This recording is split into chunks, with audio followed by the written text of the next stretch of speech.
Hi, I'm Linda, a full-time traveler who's created travel plans and itineraries for clients for over a decade. And today I'm going to share some of my favorite tips and tricks with you, as well as a travel planner template. I'm Linda, and at 33, I decided to sell everything to travel the world and live my bucket list. Adulthood hasn't really been the same since.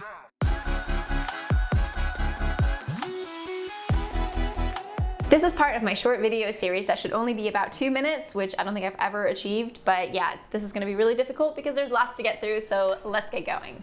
First up, let's start at the beginning, booking your flights. If you're on a budget, my best tip is to be flexible. Have a few destinations in mind and then see what's cheapest for the dates that you wanna go. And obviously you're gonna base this on past research. One of my favorite things, if you're completely open to destination, is to use Google Flights, where you can actually get a map view of where flights are going from your chosen airport and at what price. So you can see where you can go for how much anywhere in the world. I just realized this shirt is super wrinkly, but I live out of a backpack and I'm not one of those adults that puts stuff into a closet because that's just way too responsible and grown up.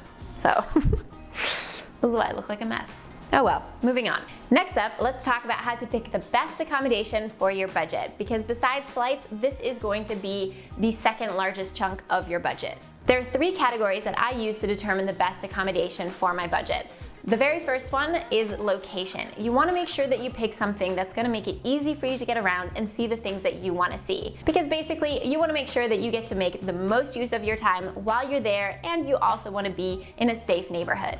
Next up, you want to see if a meal like breakfast is included or if the place has a kitchen. This is kind of a budget travel tip because that already takes care of one or even a few of your meals, which is fantastic to save some money on going out to eat all the time. And it's a really nice bonus if you're stuck deciding between a couple of places. And last but not least, cleanliness, comfort, and safety, because let's face it, I'm in my 30s, I would like to have certain comforts, and cleanliness is a really, really big concern these days. When you're looking at reviews, make sure that you just look for repeating themes and don't go off of one person's bad review. And in order to decide, pick 3 hotels that fit your criteria, the way I pick 3 that would fit this criteria, and then pick the one that's going to be the best value for your budget. When you're building your itinerary, make sure that you consider each step. Like, how am I going to get to the airport? How am I going to get to the hotel from the airport? How much does a taxi cost?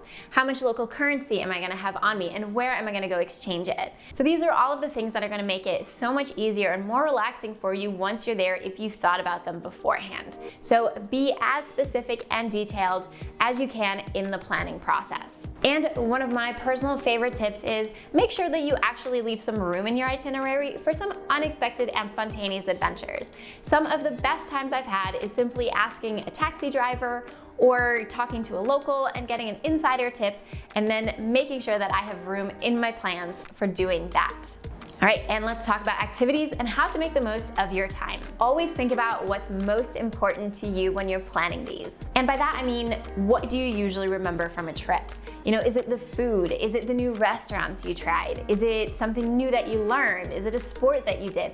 Whatever it is, use that and then look those things up. I usually try to find, 3 to 4 articles or blogs that kind of talk about those things in that specific location. And I kind of look for, again, those reoccurring themes to piece together the things that stand out the most. A little tip from me is don't forget about Airbnb experiences. They're really great activities and they're always led by locals, which is a really wonderful way to feel more immersed, to feel more connected, and to learn some really, really interesting things about the places that you're going. And another bonus tip here is to look for free stuff. I always search for free things to do, and a lot of the times these include free kind of city walks or city tours, and they're a really great way to start your trip because you'll get to, first of all, get to know the place that you're at, and you'll often find out about things that you'll want to add into your itinerary once you're there. All right, next up, let's quickly talk about logistics, because you want to make sure that you maximize your free time. So the first thing that I do is I always look up where the certain activities are, where the restaurants are, where the museum is in comparison to my hotel. And then once I know where all of these things are, I can start bundling them together to, go to one area on one day and see all of that and just make the most of my time. As part of that, you also want to make sure that you look into the distances. Look into the public transport costs, because sometimes on maps it can look like it's really close, but reality can be very different. So make sure that you account for this when you're making your day-to-day travel plan.